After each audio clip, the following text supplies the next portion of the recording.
Man, welcome to another episode of Wealth is Gangster, man. I got the big homie in here today. We running a few minutes. Man, I got all kind of things going on, man. But I got the mentor, the man, the myth, you know what I'm saying? The living legend himself, you know what I'm saying? You call him HA, you call him, my clients got clients. You call him Hussain Abdullah. He got many names. Let them know who you are, man. Welcome to the Wealth is Gangster family, man. Peace, brother. What's going on with you, man? Thank you for the introduction. I'm happy to be here. I know we got a lot to get to, a lot to talk about, and I'm sure they're gonna learn a lot more about me as we go. We get to all the different topics, man. All the work you're doing, everything, the collaborations, the things that's coming up next. So let's just jump into it. Let's jump into it, man. So, we're gonna definitely get to all the big business and everything, But let's start them off I know you're from the East Coast, New York, So let's get us the beginning of your beginnings, how it started. I know you went to the teacher, but even before we tell the teacher, let us know about a little insight of your childhood and what led you to become a teacher that led you to begin into real estate. So everything we're gonna cover at the end, let's figure out the childhood birth part of that. What made you become that man? All right. Well, first off, for me, I kind of have a little bit of a Fresh Prince story. Okay. I'm saying like not. I mean, if you ask me, I wasn't that bad, especially around like my friends and whoever it was, and my older brother and all that type of trouble they was getting into. But long story short, I always had an interest in working with kids. Even when we played ball, we like at the gym at the Y, whatever they had like Yeah. the little kid games, the 6, 8, 10-year-old games. Nobody wanted to ref. I would get to the games early. I'd ref their games so that they could play. I never asked for like a ref fee or anything like that. In high school, when I had to do mentorship, I worked at my old elementary school. Like I always knew that education was it. I never really saw myself doing any job. I've held several, but in terms of like wanting to go to work, wanting to show up, education is it for me. So that's basically what ended up happening. I got sent away from Brooklyn to Minneapolis, ended up living out there for like 3 years. And then even there, like we mentioned in the book, man, I was going to work, I was making good money. But like when I say good money, I mean I was 18, 19, 23 years ago, 22 years ago, making more money than people make now today. So I mean good money. I don't mean, you know what I'm saying? Like I was making good Yeah. money and yeah, but I just wasn't happy at work. So Yeah. ended up volunteering for the Boys and Girls Club and then was working with kids. I was like, man, I gotta do this. Ended up flying back home to New York, went and got my first degree, started teaching.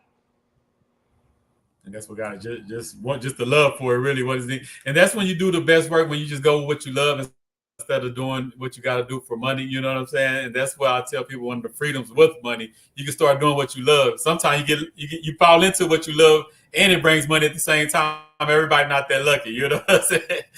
Yeah, for So sure. you said Minneapolis. I know your story, and then if you read the book, of course you know the story. So what was the transition from New York to a Minneapolis? Like I've heard you say it, and I don't, you talk about it. Let us know a little bit about that transition of becoming a teacher, because that's where your first teaching gig was in Minneapolis first, right? Well, I volunteered out there first, so I was working with children out there, but officially, like actually getting paid as a job, was back in New York. So the transition out there was wild, cause like being from New York, like you feel like you're the center of the world. You know what I'm saying? Like, I mean, maybe you could attest to this. Growing up in Texas or growing up in like Temple in a smaller place, you like, man, I want to go there and see that. I want to go there and do this. Or maybe I wasn't, you know what I'm saying? But I know a lot of people that was like, yo, you know what I'm saying? I always want to go to New York. You know what I'm saying? So we're already there. So we take that for granted a lot of times. So when I went to Minneapolis, I was like, whatever. Then my first night, it was a shootout right on my block. I lived in the hood. I didn't know my cousin lived in the hood. I was like, man, I didn't leave New York for this. Like, you know what I'm saying? I never lived in the house. I lived in the Yeah. building. So there really wasn't no drive-bys because, like, who's shooting the 10th floor? You know what I'm saying? Like, so I just had to get adjusted to the different things. You know what I'm saying? It was like GDs, Vice Lords, all that type of stuff. Where I was from, everybody was like kind of like a block crew. Like, you was this corner or that corner, and then like, we had little Bloods and Crips. And not that it's important to me as an adult now, but as a kid then, it made a big difference because the Yeah. colors, like I didn't understand the color schemes and Yeah.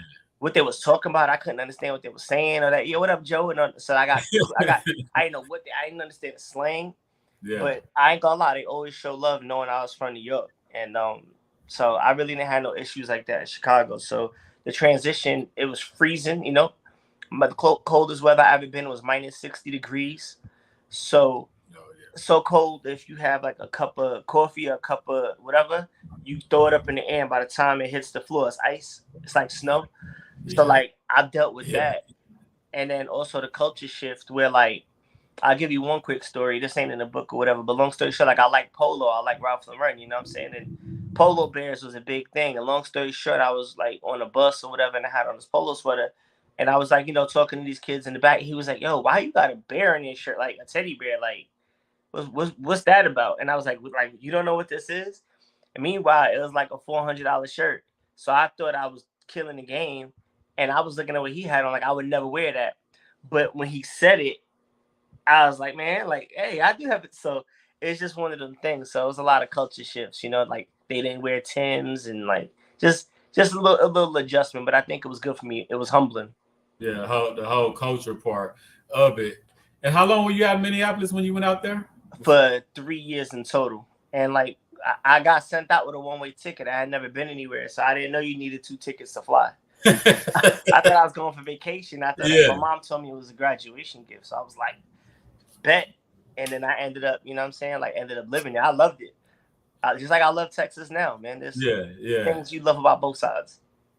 So what, like, so coming up, I know you into the business and all that. When did you realize that you wanted to be in business? And was it like somebody in your family that was in the business, or you just seen somebody growing up that gave you, or you was had a mentor coming up? Like, what got you into the world of business? I know you told us about the teaching part, but the business side of just liking business. Because I tell people all the time, business is business. No matter what industry you in, if you got a knowledge of business, you can kind of adapt to different industries. And I know, and being around you, I know that you're comfortable in any kind of topic, any kind of room. I don't care. I might not be specific in that area, but I know business, so I can talk to you in that area. So I know I see that you're comfortable with any kind of conversation. So what got you into the world of just business?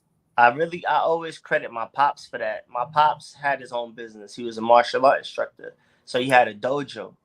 And then my mom was a teacher, so they both were teachers. But my pops was a businessman. So what happened was, I remember being like, and we got video of this. I gotta get this video up. Like, I gotta get this transferred over so y'all can see some of these videos. But like, I remember being like 5, 6, 8, 10, performing at block parties, performing in like shows and tournaments in front of 500, 1,000, 1,500 people.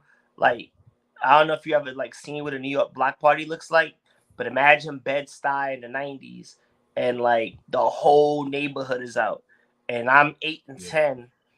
10, and I'm solo on the stage performing. And I'm in like, you know, karate gear. I mean, it's girls out here, man. I don't want to be in this.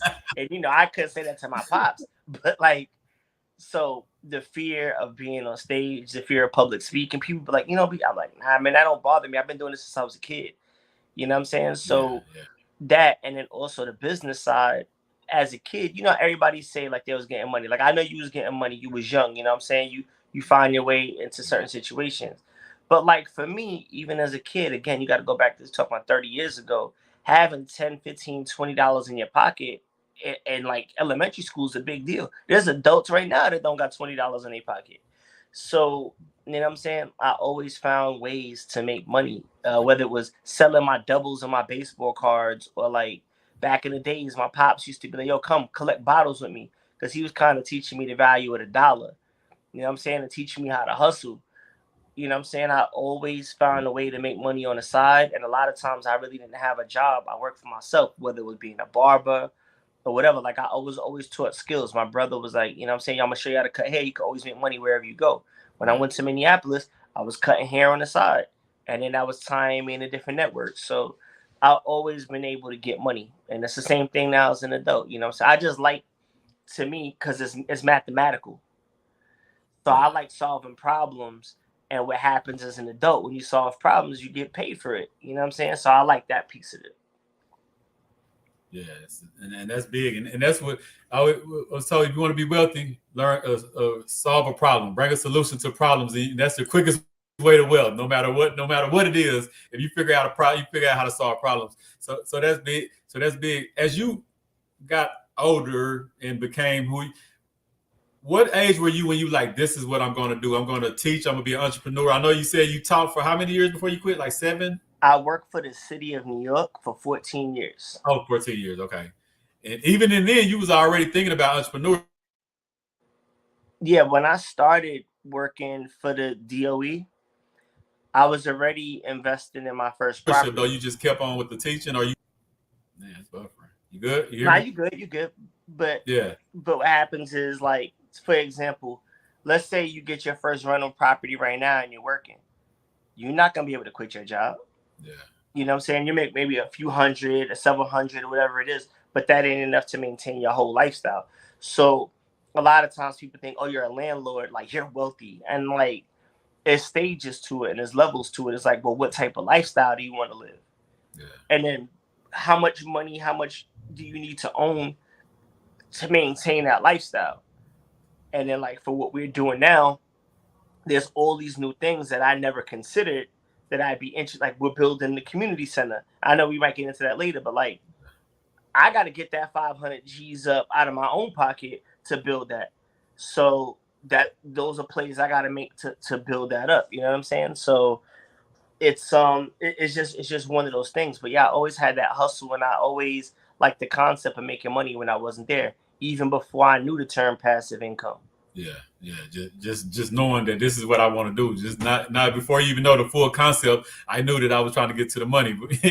Right. Yeah, yeah. So what? Yeah, we got a lot to talk about. So as far as okay, HA Homes, when did you? What created that? What started that? Do you remember your first property? Like, tell us how you got into the real estate mogul side of things that you own.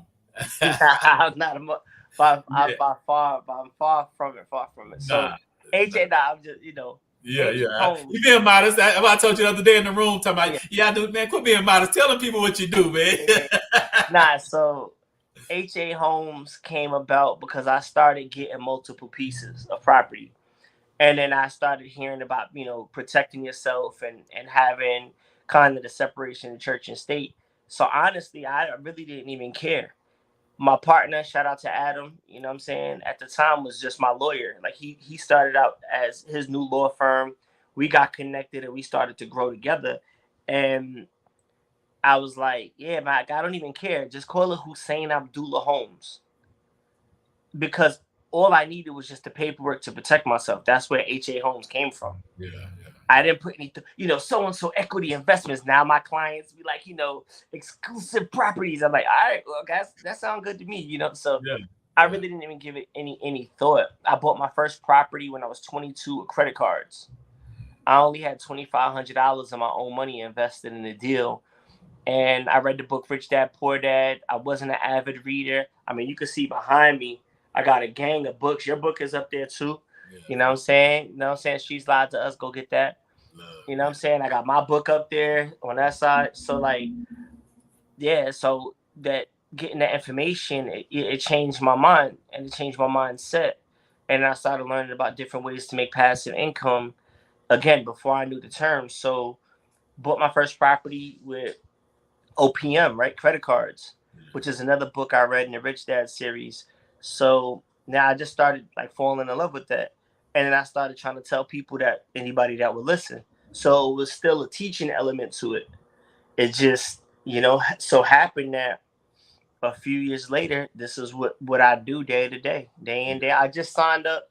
If you go on my Instagram, I just signed up an 18-year-old young man today that was in the mentorship program this summer. Okay, yeah. Because he started working. He's like, money, I don't want to mess it up. And I was like, all right, so he's going to get his LLC, and then he's going to start learning taxes and all that stuff now. You know what I'm saying? Watch where he's going to be by 20, 22, 24, 26, 28. Like, he won't be working for anybody else if he don't want to. Yeah, and that's where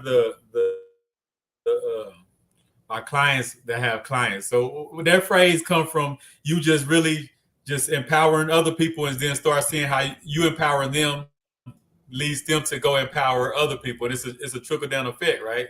So Yeah, what was your, yeah? Tell us about that when you came up with that phrase. I like the shirts and everything, so just tell them when you came up with that. this right here is 100% like me being honest. That actually was like a smack in the face. It was like a tongue in cheek comment to somebody Oh, else. okay. So like I don't know if you know like the bartenders, like you know what I'm saying, back in the days, dudes that started like the you know what I'm saying, the muscle ups and the power ups and all that. The Yeah, leader yeah, of that whole group at the time, there was like some other internet, beef or whatever, and he was like, I don't judge myself based off my success. I judge myself I judge myself by the success of the people I taught. Because everybody can't be me. Like I'll give you an example. Like Michael Jordan was a terrible coach and a terrible owner. Magic Johnson was a terrible coach. Larry Bird really wasn't a good coach. He was a good exec, but the guys with the yeah, natural talent and the natural ability usually don't become good coaches because you can't teach natural ability. But the guys who had to work at it or weren't the best, Pat Riley, Phil Jackson, Coach Pop, these guys weren't the best players, but they're the best coaches because they know they could relate. So all of that is to say that basically for myself, like I know what it took for me to get here, you know what I'm saying? And so I could share that information and I kind of could see what it takes to get there. Or I could spot talent, you know what I'm saying? yeah, So yeah. it's I think that's a little bit of a kind of like maybe a gift from God, you know what I'm saying? I'm just trying to take full advantage of it. Do you remember?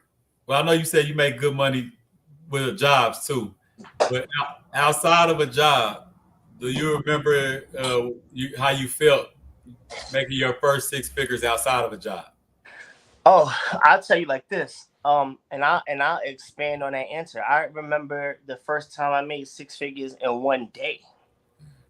Cause I like if you add up the rent money, you know what I'm saying? Like I'm sure I made six figures cumulative, but I'm my first like $100,000 check. Yeah, I felt like a billionaire.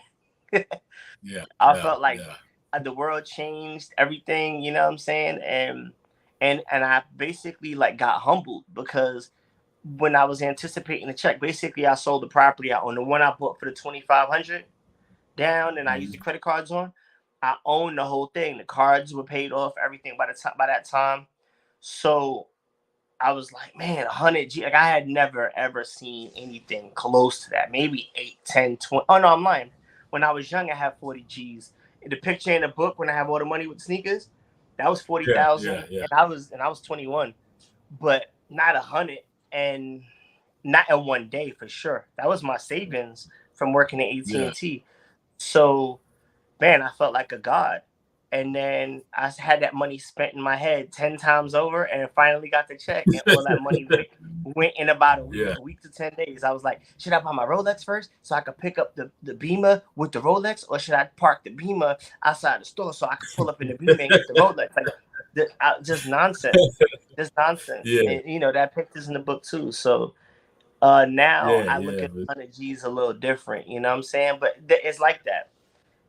You know what I'm saying? yeah. It's Like, just something you got to go through, especially when you're not used to it. It just that's a learning process you got to go through, and just hope that you're seasoned enough to just not totally blow it. Because you're gonna, especially when you're young, when you're older, you start seeing that money, and that's what I tell people. Like now, like the reason why I'm not so in love with money because I see a lot of it so young that now when I get it, all I think about is what can I invest in, what can I do. I don't think about it. Oh, I got this money. Let me put it under my bed. Because I done seen it come and go. So I realized that if I don't do the right things with it, no matter how much you get, it's gonna be gone, right?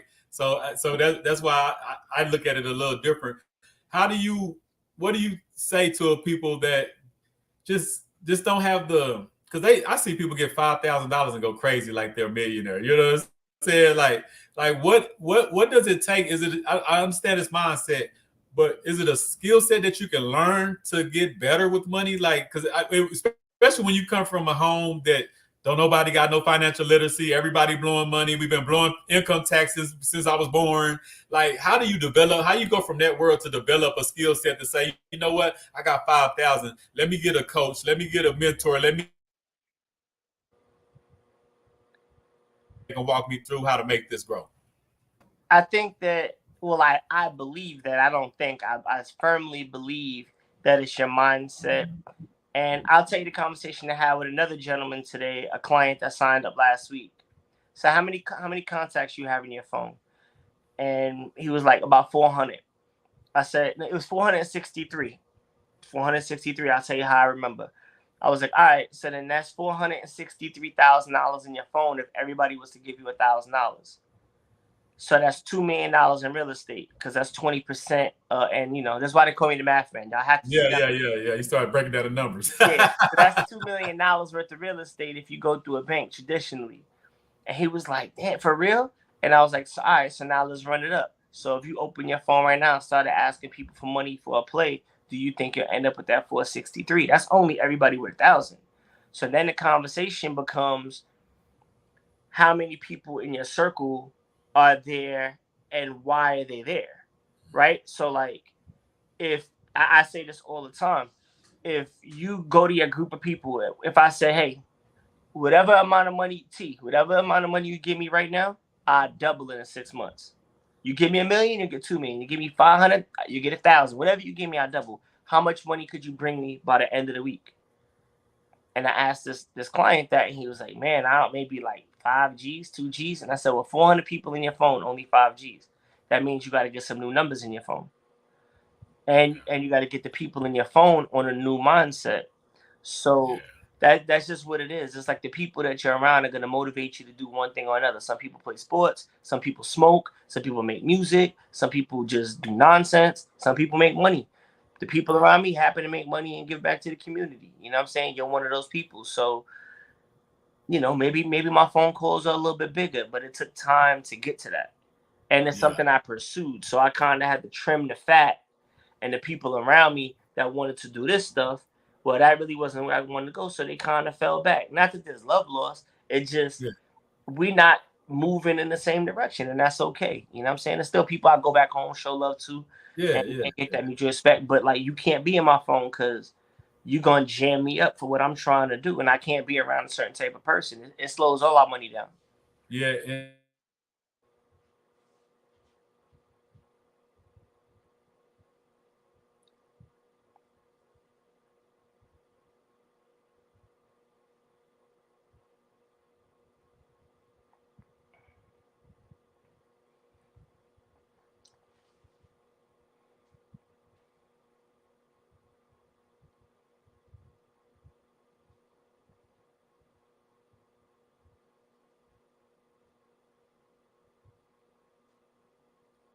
Let's see. See, my man T's good to go. How about this? While he's sorting that out, anybody that has questions, drop a comment. You know what I'm saying? Give a shout out. Do something like that. Maybe there's a question you have that we didn't answer. We may not answer. So just drop a comment and let me know. Also, while we're here, I have my own podcast, the Busy Money Podcast. That's coming out season 3 in a couple months. As soon as Tony gets back on, we'll run it back. You know what I'm saying? Like, there's no quitting, there's no stopping, none of that. The show must go on. That's what we do. So let me see who's in the comments. Hold on, let me move this over now.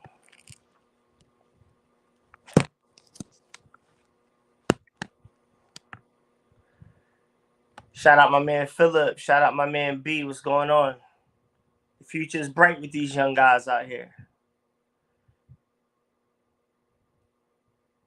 Any questions? Anything like that?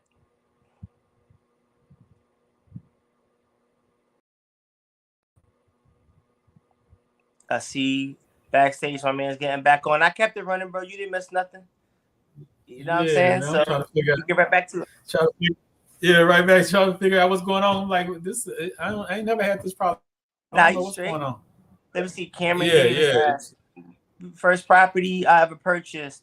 So my first property, and first off, thank you for being on the show. My first property was a co-op. So if you don't know what a co-op is, it's a little bit more restricted than a condominium or like a townhouse, right? Where there's an HOA and it's a community. So in a co-op, you don't even own real property. You own stock. and the stock is just shared. So let's say there's 100 units, and the 3 bedroom is worth this, or 2 bedrooms worth this. I own a studio, so a small percentage of the whole thing. And the only reason we bought it is because we had a special privilege where we didn't have to go through the board or whatever to get rentals. So we had sponsor status. Sponsors are the people who build the whole project out, and they could do what they want. So never buy a co-op unless you get sponsorship status, which you're never gonna get. It was a fluke how we got it. But T, back to you. I'm sorry. Tried to, Oh, I'm no, saying? that was a good one. I was gonna say, what to this day, do you have like that one deal that's like your worst deal, or it just come with the game, so you don't really look at it like that? Or do you got something in here that pops up there? That was my worst deal ever. We're in a deal right now that's losing money every day. You know what I'm saying? But I don't know. I don't know what is my worst deal. I could tell you. How about this? And this is for anybody that's gonna watch this and they're considering leaving their job. They're considering, transition and whatnot. So what happened with me was, I thought I was good. My FU number, my FIN number, my number that I felt comfortable with retiring from teaching. It was like, all right, I'm good. Man, I had like the worst 6 weeks of my life. We had our first fire. We had termites in the building that we were flipping. We had one client who was supposed to give me a $50,000 deposit to buy this next building. I put $10,000 on that I was in contract in. Didn't have the 50K, and I found out I flew to New York to pick up the money because whatever that's in the book. Everything that it felt like everything that could go wrong kind of went wrong. Money wasn't coming in. Tenants wasn't paying. And I'm like, yo, how? And I'm living off a credit card. I'm like, man, how? Like, if this don't last, man, I'm like, damn, did I make a mistake?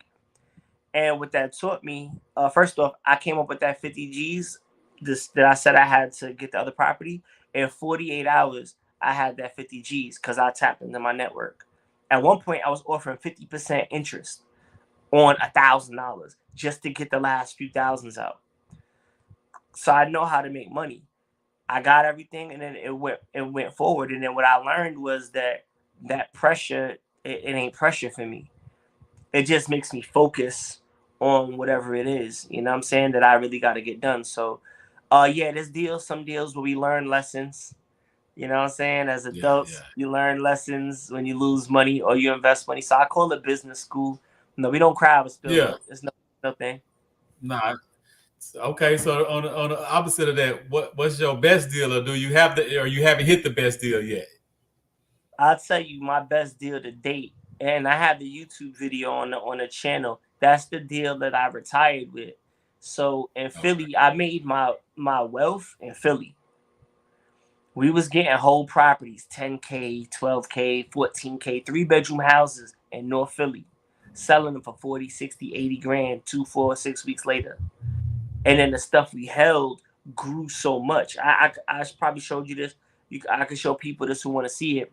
We buying properties, man, and they're going up 800% in like 10 years. So like 80% a year. So imagine buying $100,000 house now, and the end of the year it's worth 180, and the next year it's worth 260, and the next year it's worth a 275. But we was doing that with these small scale properties. So I had some buildings in the area called Temple, where Temple University is. It's like a gentrifying neighborhood. Yeah. My partner and I did a deal. We pulled money out to the point where, and if you watch the video, I'll put the link in, whatever, so people can see. The number was so big, and this is years ago. First of all, I still haven't come close to this on one deal. The number was so big that the notary that came to my office to sign off on the paperwork ended up becoming Yeah. my client because I was so young, making so much money. Shout out to Christy. Shout out to Christy. Yeah. And shout out to her son. She signed Chase up. Her and her son signed up because she was like, there's no way you're making this much money. And I showed her. She was like, I got to learn how to do this. And she deals with real Yeah. estate transactions all day. And Yeah. she signed up. And That was my that's biggest deal for sure. to this day. Not even So what? close. Not Not even. even close.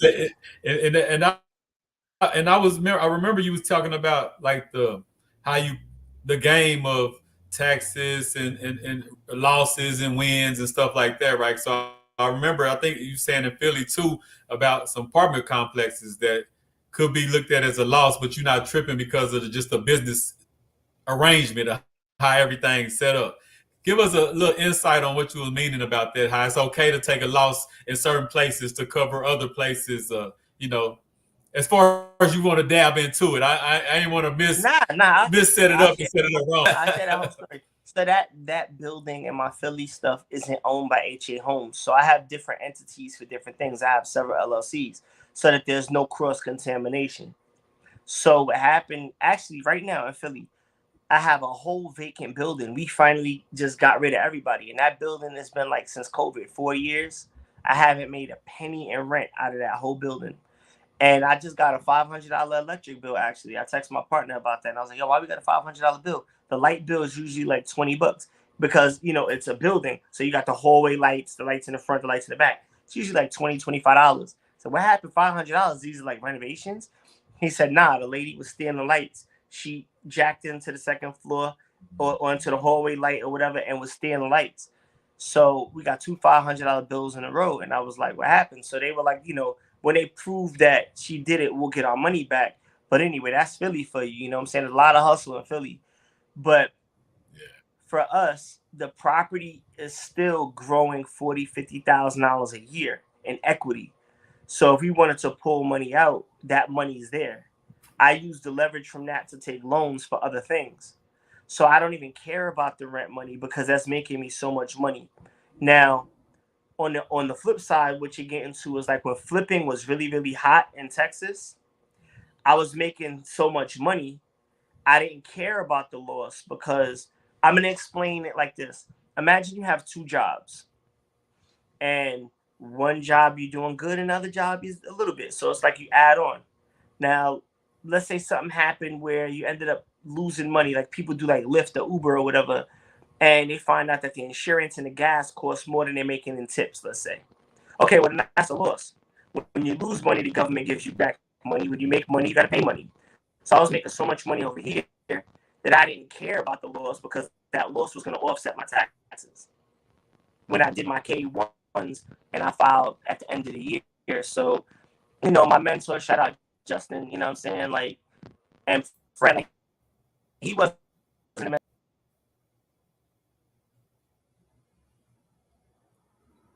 He kicked him out this time. Let me give him time to come back. Salute to everybody. What's up, Brandon? Man, I gotta hit y'all back, man. I've been ripping and running. What's up, Bam? Philip, Cameron, what's good, my G? Yeah, I'm gonna give him time to get back in. I don't know, it's the internet's tripping today, but I guess I don't know if I kicked him out or he was just kicked out. But I'm gonna give him a chance to get back on here. But yeah, this is what we do, man. You know, I'm this is new, so normally I'll be in my room at the house, and then we have my wealth is gangster background and all that. So it's just I don't know. Always ready. Yeah, I can say I don't know if I kicked you out or I don't know. I don't know what happened, I but don't know what I always got a plan B. You see the camera change. Yeah. Dealing with podcasts, but you can't trust anything. So whatever that line went out, we back in this. But to get back to it, it wasn't like he just ended up giving me so much game that it just was like, man, this is somebody. And he is in a better position. I mean, he was doing business 20 years before I got in business. Yeah. Owning whole buildings and stuff. He's the one that brought me into Philly. So he didn't care. And he also gave me that nonchalant attitude where it's like, we'll get to it later. Which isn't good for everybody in business. But for us, it works because we really don't trip off of like anything because we both got it. You know what I'm saying? So it's good. You got to have that stomach. If you sweat everything that happens, there's no way you're going to be successful in business because any given day you could lose a lump sum of money and you make yourself sick. I know people that got sick over business. Oh yeah. You got to be able to handle everything, the success and the down. You got to handle it the same way and keep that even keel. You know what I'm saying? So that's definitely cool. We definitely gonna get into more of that. Let's talk about. I want to salute before this next question. I definitely want to salute you, moms, and the team because the House of Resources. I just got this 6 months ago, and our first big situation was the summer camp. You know what I'm saying? We did two parts in the Mary Kemp Foundation. I got the check. Oh, here we go, right here. I was putting it up on my wall. You know what I'm saying? This is our first camp check. So you always and forever, no matter how many camps we do forever, we know who our first official sponsor was. So let us know a little more about the Mary Kim Foundation and your mother name. What's the whole initiative and what sparked that and what's this all about? So that's just another what they call them, passion projects. So again, my mom being a teacher, everybody loved my mom, working with my mom. She was a teacher for 38 years. I started to get success, and I think this is something a lot of people, at least I know, want to give something back to their mom, because your mom raised you. You just want to show her that you're all right. And I was like, I want to do a nonprofit, because we started getting money, and then as we start growing in the community, all the time I get phone calls all the time. Yo, could you send me money for this? You have money for that? We're doing something new. And I was like, yeah, but instead of me just doing it as HA Homes, let me kind of like make it official. And I was like, let's get a nonprofit. And I did. And so I was like, I wasn't going to name it after myself. You know what I'm saying? Like, I feel like that's a little too much for me. If you do it, that's okay. But for me, it didn't work. So I was like, let me name it after my mom. And then we catered everything towards things that, was important to her, which is education. And that's like you see right here, it's the reverse right here, the logo, you know what I'm saying? Like, move out the way. The Mary Kemp Foundation, because she was an educator. I was an educator, like formally, and that's basically what it is. So we find people in situations where we could make a difference by sending them money. And we've helped so many different people, families, programs, and that's what it is. And we're gonna keep running that up. Yeah, that was big, and we definitely appreciate it. To kick that sparked our whole summer off. You know what I'm saying? Like when I first got the House of Resource, I was kind of like trying to figure it out. I said this first 9 months to a year gonna be hectic, just trying to figure it out. So when I came up with the summer camp, just the idea, just to give us a floor so we can have a proven concept, this and that, and then we were just trying to get a hold of the money. So you came in and at the right time to be like, I got you. You know what I'm saying? And it was more to be got even in our situation, because but the community, the situation that happened, but we was still. I'm the type of person that I'm thankful for whatever, because I'm not used to getting any help anyway. You know what I'm saying? So right. When somebody just genuinely come and be like, hey, I'm gonna help out, I'm gonna look out. The number don't even matter to me no more. It's about just somebody genuinely want to be tapped in and help. So I appreciate with that. And the number was great, as y'all see. You know what I'm saying? But so what's the future initiative that just keep pouring into communities and other programs that y'all run into? Like how do you want to, what do you see that in the next 5-10 years? Just keep supporting other businesses and other community type events and schools and stuff like that? Well, right now we're actually doing work right now. We're trying to break ground downtown Killeen. We have 3 adjoining lots, which we're calling Kemp Community. The back has trees and foliage, and we're going to do our community garden back there. We're building 2 buildings. If you go to marykempfoundation.org, you can check out, you could donate funds, you could be a part of that process. We're building 2 buildings next door to each other. 910 is going to be the event space, kind of like we have the Mind Mold Academy in Heights. Just a big open space people could rent and do whatever it is for a really cheap price, so there's no excuse not to do something. Next door is the community bookstore, which is going to house only local products. So you want to make t-shirts, y'all are making t-shirts at the House of Resource, and the kids want to outsource it and get it more visible and clean. Well, now they got another space. Somebody's writing a book. Well, there's a shelf that they could put the book on. Because, again, in New York, I had a lot of those opportunities. Even though it was hard, but there was opportunities where I could get stuff in sneaker stores or whatever. I don't see that in Killeen. I don't see that in small cities. So we're providing that, and we're doing it at such a cheap price because it's meant to benefit the community, not for me to make money. It's meant to make the Kemp Foundation and the space sustainable. And then also remember, like, I'm a real estate. So now the real estate makes money, and we could pull money for that real estate, continue to invest in real estate through the nonprofit, which is non-taxed. And then the more money we make, we could run our foundation and then continue to donate more money and build up more and then continue to keep growing. It's about building a machine. And what happens a lot of time, like you talking about people spending their taxes, $5,000, you never get to the chance to make it a machine. You keep selling the cow and the milk. Selling the cow, not the milk. You gotta like chill and let it build up and then start making moves. But people have to be taught that, and that's all right. And that's something you do with your event space and the different events that y'all have out. You know what I'm saying? And that's something I'm trying to emulate here. And that's why, like, even I was just telling a lot of the parents for going back to the summer camp, it was so big because the kids from my community, from Temple community, got to speak and listen to guys like you, Mike, Jerry.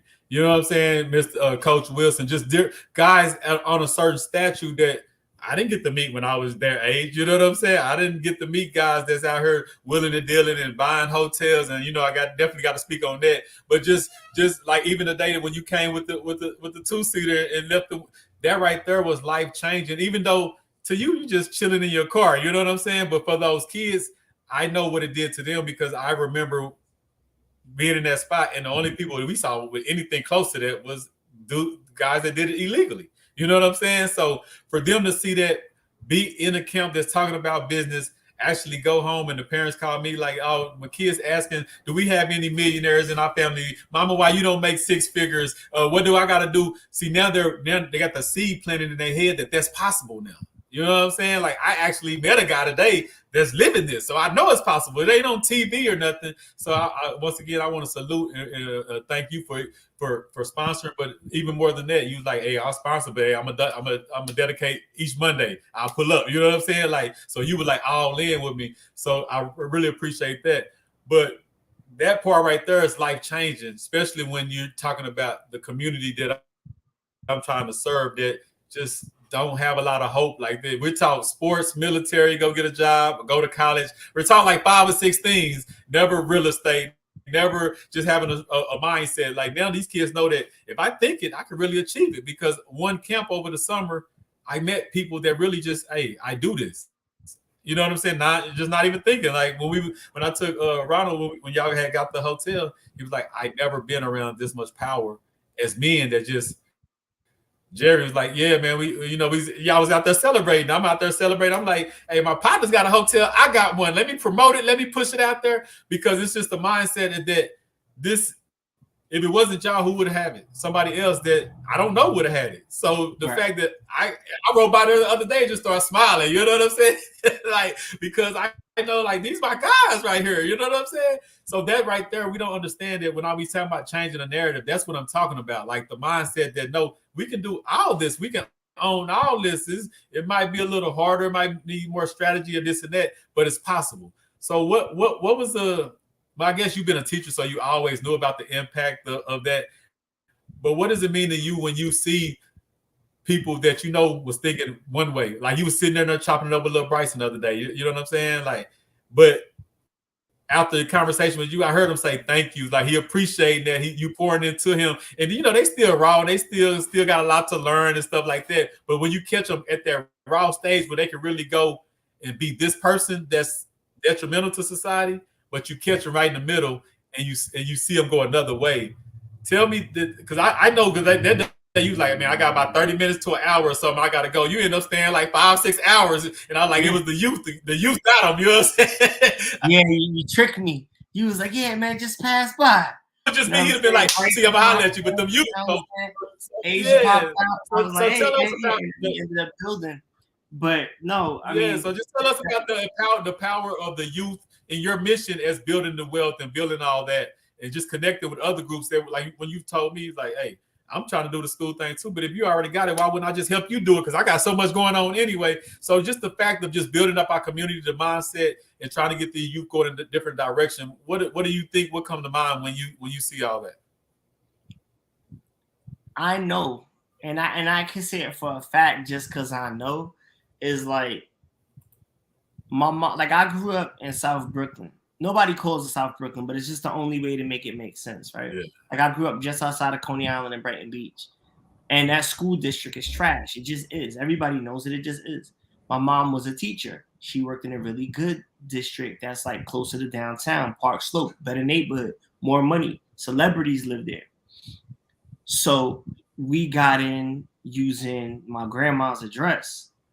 So I went to good schools. I know my friends or the kids I grew up with. if they had opportunity, and all of them played sports. That's what, like, so Lincoln High School in our era, Stephon Marbury went to school with my brother. Bashi Telfair, he's my age. Lance Stevenson, that's all the same school. Like, we all right there. Yeah. I would have went there. My brother went there 3 years, didn't get one credit.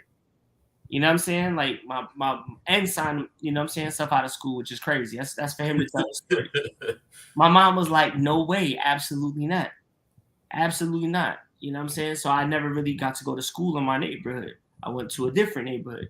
So I understand. And as broke as we were, to everybody else, like, most of my friends' moms ain't have jobs. Nobody had dads in the picture. Like, that's we're not even gonna act like that happened. Yeah. Most of them, some of them was, adopted or foster care. Like, they were all way worse off than we were, because my mom was actually going to school to be a teacher. So we had that. I seen the hustle. I seen my pops hustle. I seen how my mom put me in position, like sending me away. So I was always kind of given these opportunities. A lot of people resent me for that. Really, really close resent me for that. Like, if I would have had the opportunity, I'd be doing what you're doing. And I'm like, nah, because other people had that opportunity. I still put in work. Yeah. And to go bring it back really, really, really specifically back to the children, like, it was true. I had meetings that day, and what happened? I ended up stepping out. I took a Zoom call about the hotel. I finished my meeting, and then I had nowhere to go, and I stayed all day.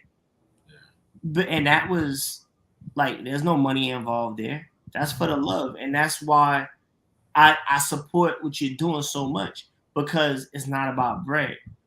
See, if it's about money, then all right, we got to talk money. But you're not in it for money, and that's clear. You know what I'm saying? So I can't be in it for money. I can't be like, yo, Tony, how much you gonna pay me to come out?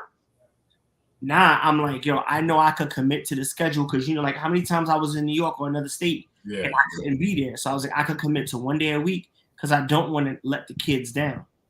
Because I know what that feels like, being in a single family household. Like, oh, yo, dad's coming today, and he don't come. And so the same thing with the children. If I say I'm gonna be there, I'm gonna be there. And it's not about money, you know what I'm saying? And second camp, sign me up. Like, and I think that what happens a lot of time is, and I don't know if it's crabs in the barrel. I try to stay away from like just I'm trying to think of the word right now. Pardon me, it'll come back to me. But like, just that mindset. You don't want to get into like saying all those slogans and everything. Yeah, like, I don't get into cliches. Like, but so what happens is, like, it's just so corny to me. Like, as grimy as New York is, as cutthroat as New York is, I was around good people, and like, if you're already winning, you already got the rock. Why wouldn't I support you? Yeah. And then go build this up. So now we got two things moving. Why am I gonna try to compete with you? I've seen that happen so many times, and nobody wins. Why would I be like, oh, Tony's doing a summer camp? Nah. I'm gonna get mine off the ground, because I don't want. There's no ego involved. We're trying to help people, and that's the difference between us and the businesses that we're running and the programs, because it's not all businesses, and the programs we're running, and the level of success and the instant buy-in. Because there's other people that's been around longer than us out here, and I don't see them doing nothing for nobody but themselves. And you could show, and here goes how you can see that. This is the sniff test. For sure, because I tell people all the time, like, the budget I'm working on, and I know organizations that got way more money doing way less impactful stuff, because it's the mission. You know what I'm saying? Like, of course you need more money, because you can do, if you got the right mind with more money, you can be more impactful, right? But there's a lot of people with the money that has no impact at all, because they don't have the vision, the kids, the heart, whatever else they're missing. They might have the money, but they missing. You know what I'm saying? So that's part of it. That's just part of the grind. Right. That's part of just knowing, I've been doing this for years. Like, as far as business, I've been doing it for a couple of years, but matter of fact, tomorrow I'm gonna post a picture when my first one was like 20 plus years ago. I was a teen myself. I was like 17, 18, but I just always had the heart to just do stuff with the youth. You know what I'm saying?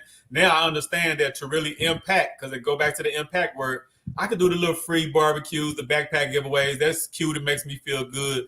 But those kids still go back to those same environments with that same mindset. So I got out of that side of it because it wasn't impactful. Not to knock nobody that still do it.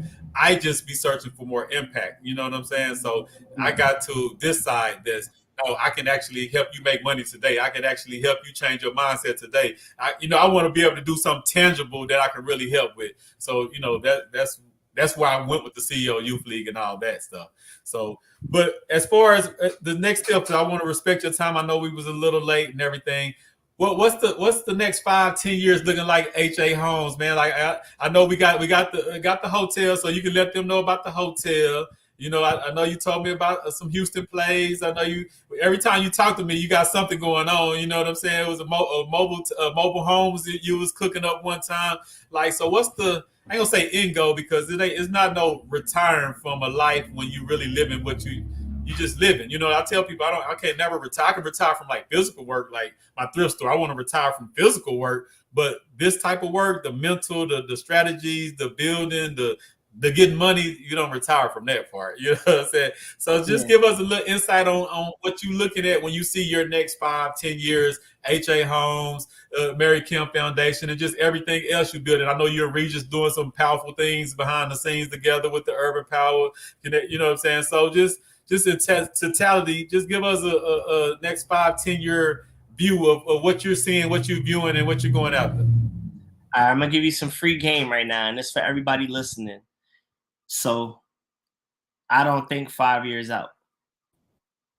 Okay. About 10 years ago, this is just around the time when I got that 100K check. I started looking a little different, started moving in different circles.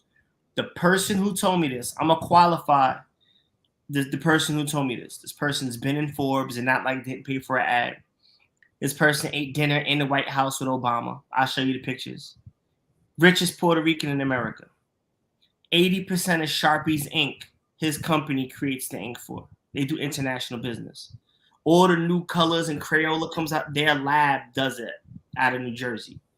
This guy, like his daughter owns a helicopter. Okay. Money. Okay, I got you. Stupid money. Stupid money. I got you. I happened to be at a holiday party with him, and we don't talk business at those type of functions. But he will always pull me to the side and be like, "Yo, how's business going?" And he will always throw me some gems. So I would be like ready in case something came up. So it's like in 5 years, and he said, "Okay, Hussain, slow down. Never more than 1 year, 2 years max. Dive deep into your monthly and your weekly and your 6 months and your quarterly. Your quarterlies are where you're going to make your money. There's so much change in technology, politics. You don't know what it's going to be in 5 years. If you asked me 5 years ago, would I be doing this? I say absolutely not. Every year things change. Now let's bring it back to Regis, make it full circle. Regis and I knew of each other for like 3 years. And now, because I met him, the Mary Kemp Foundation, the community is getting built. Because he felt in line with what we're doing at the right time. I always said, one day I'd want to own a hotel. I didn't know. That was just a conversation between friends. It literally was a phone call. I found out about, yo, could I get a piece of the hotel? Yeah, come on. You could be part owner. Because we were friends. Like, these are my friends. Like, my friends give me opportunities to buy hotels. This week, was it this week or last week? You look at my social media, we were just going to look and buying another hotel. So now multiple hotels. So like these things are like dreams, it seems like. So I never take any of that for granted. And it's just because we're around the right people and everybody we're around is doing things where it's just like puzzle pieces fitting together. So I don't think 5 years out, like you got the goals list. Yeah, I mean, you could talk 5 years, but I don't know. Because tomorrow, and this is a real conversation. This is what was it, Monday, Tuesday? Tuesday, I met one of my clients, and he was going to look at. I don't want to say too much information. Oh no, it's public. It's public. So I'll share you the link. You can see this. $4 million. Well, they're listening for $5 million. A $5 million play, 100 RV park. He was like, "Yo, you want to go in? You want to be a part of it?" I was like, all right, let's talk the numbers. And we had a meeting about it, and that's something that might come. I might end up owning a 100 RV park. I'm going to look at buying a mobile home park. Last year, I never wanted to mess with mobile homes because I heard they weren't good investments. Now they're some of the best rental income makers. So I'm like, if that makes sense, I'm gonna buy the land. So I'm looking in Houston at a mobile home park. We just looked at one just outside of San Antonio. Tomorrow, somebody could be like, yo, you want to open up 10 Krispy Kremes? If the number makes sense, I'm like, bro, here goes some donuts for the House of Resources. Yeah. So I can't imagine where I'm going to be in 5 years, man. I just always knew I was going to be straight because I wasn't going to stop working until I was. And I'm in a comfortable spot, but we're nowhere close. I don't, again, not to be cliche, like, oh, this is just the beginning. Like, nah, it's not the beginning. I just celebrated my 8th official anniversary. So, nah, it's not the beginning. But I can't see another 8 years going, and I'm still talking $100,000, $500,000, $5 million plays. I should be talking like those every day, like I talk these $200,000 plays every day. The money should just be different. The power should be different. And if I can just add one thing, I don't know if we capping at an hour. Like, I'm on your clock, whatever you want to do. Yeah. Okay. So, talk about wealth. We had an opportunity the other day. A good friend of mine, so I'll make it very brief. A good friend of mine, his son was in a rough situation because we have the hotel. His son is not homeless. We worked it out, and there's a whole thing without making it too crazy. Because he's my friend, I was able to bring it to the group, talk to them. They all agreed. That's what that phone call was, that Zoom, when we was at the House of Resources the other day. They said yes, and it's been working like a dream so far. Let's, knock on wood, continue. Yeah. We can keep people off the street. Like, we have power. We have influence. Yeah. It's not just Rolls Royces and Rolexes. You know what I'm saying? So that's what we're doing it for. I mean, yeah, Rolls Royces and Rolex, nothing wrong with that either, but yeah. It can't all be that. Nah, yeah, you got it's got to the legacy and the impact got to be with it. Like I don't even want all that. If it's not legacy and impactfulness with it, you know what I'm saying? So that's the part, and that's just me coming from the world I came from. That's why I like being around guys like you and the mics and all that, because to build, I focus on community and building the nation, right?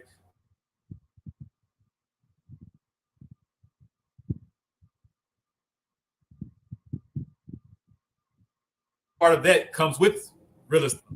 So I have to stay focused on the money, even though my purpose don't ever wake up about the money. You get what I'm trying to say? So it's that good balance that, I got all these community plays. I'm doing all this goodness and this and that, but I got to get to the money because I can't.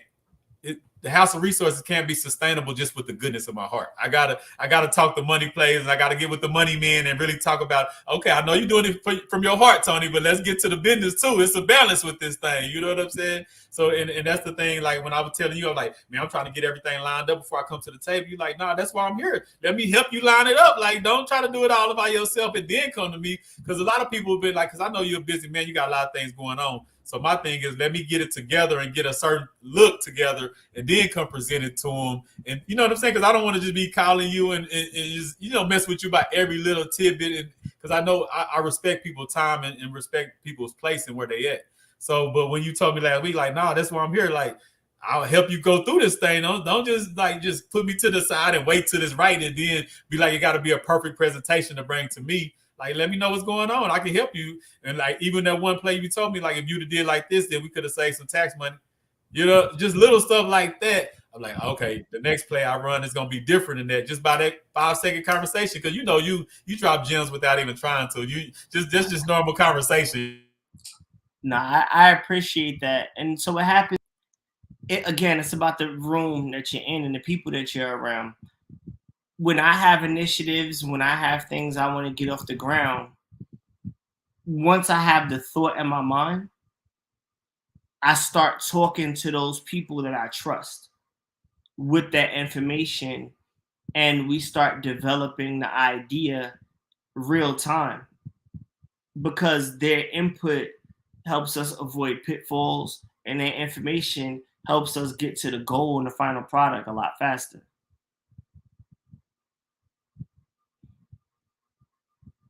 All right, let's see. I'm going to try to switch over. Hopefully this don't jam nothing up. It seemed like Tony dropped out. Again, let's go back to questions. Anybody got questions, answers? Let's see. I'm reading the chat. Y'all let me know. I'm just waiting for the feed to pop up.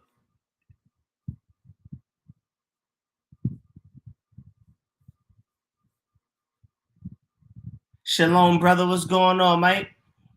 Thank you for tuning in. Anybody has any questions? I'm just giving Tony the opportunity to log back in. So, Busy Money Cast is coming out in a few weeks. Late September, we're going to drop. We're just getting everything together. That's going to be cool. We're going to have a bunch of good guests for y'all. Get the book Fear. This is the old version. We got the new version up there. All the proceeds from that goes to the Mary Kemp Foundation. You know what I'm saying? So I don't make money off the book. All the proceeds from the book goes back to education, goes back to schools, and is going towards the building.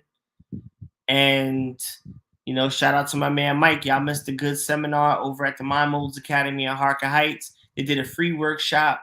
It was only standing room available on wholesale. Without Mike and them, we wouldn't be in the situation that we're in.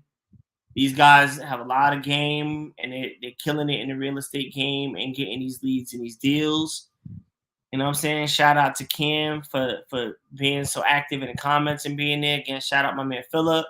Thank y'all for tuning in. My man B, this young brother's 20, and he's my coach. He's teaching me about annuities. I'm finding more ways to dodge these taxes and continue to do what other people are doing. And he's 20, and I'm learning from him. So never be too big to learn from anybody. You know what I'm saying? Anybody that's teaching, I'm listening. And then we decipher the information. So let's see what else we got going on. I'm going to give Tony like 2 more minutes to join back in, giving people the opportunity to ask questions.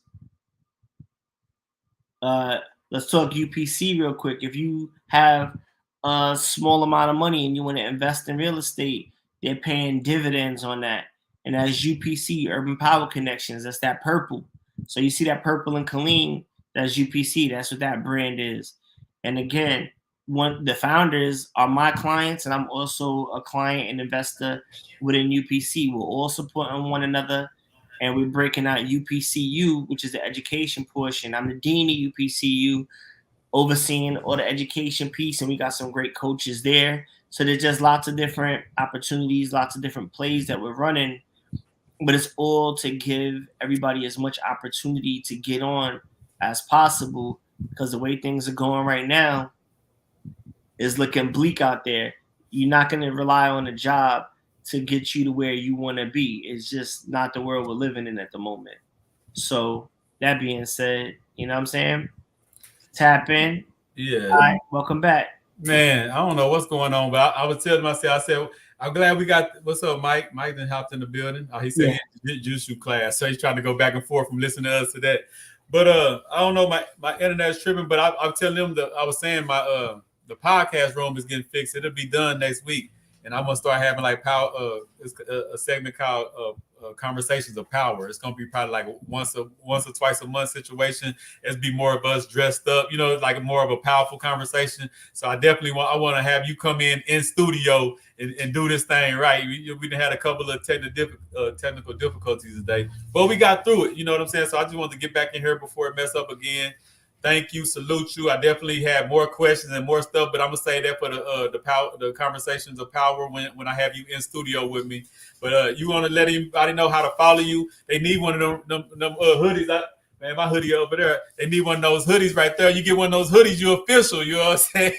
So let everybody know how they can follow you. You know, how to tap in with you. If they need to rent the space, just any kind of contact information as we ended up for today. Everything is HA Homes US. The website, the YouTube. Please subscribe. You don't want to miss that. Season 3 of the Busy Money Cast. Instagram, Facebook, TikTok. Everything you need. HA Homes US. Mary Kemp Foundation. Got funds. Donate them. We accept them. We appreciate them. You need funds. Reach out. See what grant opportunities we're offering. Teachers, children, programs, sports, STEM, college, application assistance, because we know sometimes that $25 could be the difference between you going here or there. That $200 could be the difference in a life-changing opportunity for yourself or your child or children. So tap in the book Fear. You know what I'm saying? We got the book up there. Get that copy. I ran all of that up while you was having the technical difficulties. I gave all the shout outs and everything. I appreciate you for being here. I just want to give you your flowers before I stop talking and get to that, where it's like Tony might lean on me for information on real estate, but there's no way I'm going to start researching gardening and these types of things. I'm going to call them because they know more about it than me, and they'll help us get our stuff off the ground. And then we'll have 2 community gardens. The Mind Molders Academy, $23 an hour in Harker Heights, 105 East Mockingbird Lane. Rent a room, have your event. Do like Mike and Jerry and them did. Hold your workshop. Get your money up. Get yourself in front of a crowd. We also promote when you want to rent the space. So, you know what I'm saying? The technical difficulties is part of the game.